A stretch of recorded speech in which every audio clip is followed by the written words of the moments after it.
All right, welcome to The Explainer. Today, we are going to crack open the machinery of mathematical proof, and we're going to question one of the most famous intellectual discoveries of the entire 20th century. Yeah, it's a big one. You've probably heard the story, right? The brilliant logician Kurt Gödel proved that some mathematical truths are, well, fundamentally unprovable. The idea is that truth is this huge, vast ocean, and our little boat of formal proof can only ever explore a tiny fraction of it. It's a really deep, almost poetic concept. But what if that whole story is just a huge misunderstanding? See, that's the argument from the source for this explainer, the philosopher Paul Jorian. He says this popular idea gets it fundamentally wrong. And we're not talking about a small mistake here. He thinks it's a major misinterpretation that has really skewed how we see math for decades. So, Jorian's claim is honestly pretty bold. He says that this big idea, that truth is bigger than proof, isn't some modern breakthrough at all. In fact, he argues it was the starting point for Aristotle's entire system of logic. We're talking 2,500 years ago, way back in ancient Greece. Okay, let's dive into this so-called famous discovery. And to really get what Jorian is challenging here, we actually have to go way, way back in time, to the foundation that Aristotle laid down, centuries before Gödel was even born. See, Aristotle didn't think of formal proof as the only way to get to the truth. Not at all. For him, it was just one of three totally distinct, totally valid paths. So what are they? Well, the first, and maybe the most basic source of truth, is just what we observe with our senses, what we can see, hear, touch, as long as we can verify it, of course. The second path is through shared definitions. We all just agree on what words mean. And only then, the third and final path is through a formal, logical proof, what he called a syllogism.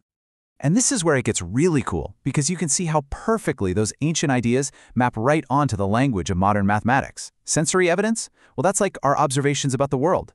Definitions? Those are our axioms, the fundamental assumptions we build everything on. And the formal proofs? Those give us our theorems. So you see, in this view, truth comes from all three of these things, not just that last one. Okay, so here's the big question then.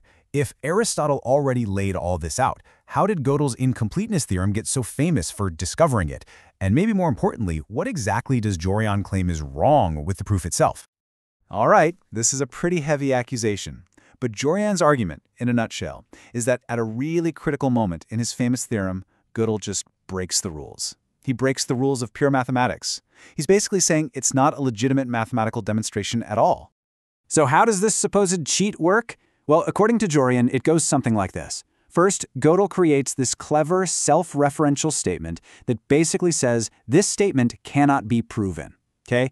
Then, he asks us to look at this statement not as an abstract idea, but as if it were a physical object. We can see with our own eyes that it hasn't been proven by the system. And based on that observation, that piece of sensory evidence, he declares the statement must be true. Jorian says, yeah, that's a clever trick, but it's not pure math. It's sneaking in an observation from the real world to solve a puzzle you created. But why? Why would a brilliant logician like Gödel mix math and physics like that? To get at a possible motive, Jorian says we need to look at Gödel's own deeply held philosophical beliefs, what he thought about the nature of reality itself. And it turns out, as Bertrand Russell put it, Gödel was an unadulterated Platonist. He truly believed that mathematical objects, like numbers and shapes, weren't just abstract ideas in our heads. He thought they were real things that existed in some higher, perfect Platonic world. And if you believe that, it totally blurs the line between the abstract world of math and the physical world we all experience. His supporters even use this analogy of a chocolate cake to explain it. For a Platonist, the abstract recipe for the cake, which is kind of like a proof, and the actual real cake you can eat, that's like a truth, they both exist in the same unified reality. For someone like Gödel, there's just no sharp distinction between the idea of the thing and the thing itself. So this whole idea of blending worlds leads to a really fascinating concept that Jorian calls virtual physics. And it suggests that maybe, just maybe, mathematics isn't as purely abstract as we've all been taught to believe. So what exactly is virtual physics? Well, it's the idea that when mathematicians rely on their intuition to come up with axioms, that intuition is secretly being shaped by a lifetime of living in the physical world. So in a way, they end up building little bits of physics into the very foundation of their math without even realizing they're doing it. And look, this tension, this blurring of the lines between a pure formal system and our desire for it to match up with physical reality, this is not a new problem, not at all. This debate has been going on for centuries. I mean, check this out. Way back in the 18th century, Bishop George Berkeley famously accused Isaac Newton and Gottfried Leibniz, the guys who invented calculus, of doing pretty much the same thing. He basically said they were cheating. He said they started with the real-world answers they wanted to get, and then they just bent their mathematical rules, their principles, until they spat out the right conclusions. He said they had to bid adieu to demonstration. Okay, so all of this brings us to a really crucial distinction. What separates a truly rigorous proof from one that, in Jorian's view, just isn't worthy of the name? So, here's the bottom line. Jorian argues that a demonstration is only worthy of the name if it stays completely inside the formal system of mathematics. It has to move by pure deduction, step by step, from axioms to theorems. The second you import some stowaway evidence from the physical world, or you start working backward from the conclusion you want, it stops being a real demonstration.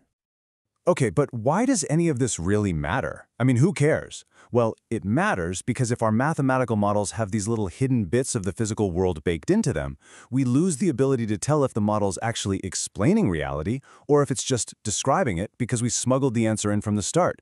That critical line between the map and the territory gets dangerously blurry. And that leaves us with a really provocative final question. If mathematics is shaped by our physical intuition, as Jorian is suggesting, then is it really a universal abstract language, or is it something else? Is it a special kind of virtual physics, a formal system that we've unknowingly designed to perfectly mirror the one world we just happen to live in? It's a question that really challenges the very foundation of what we all think math is.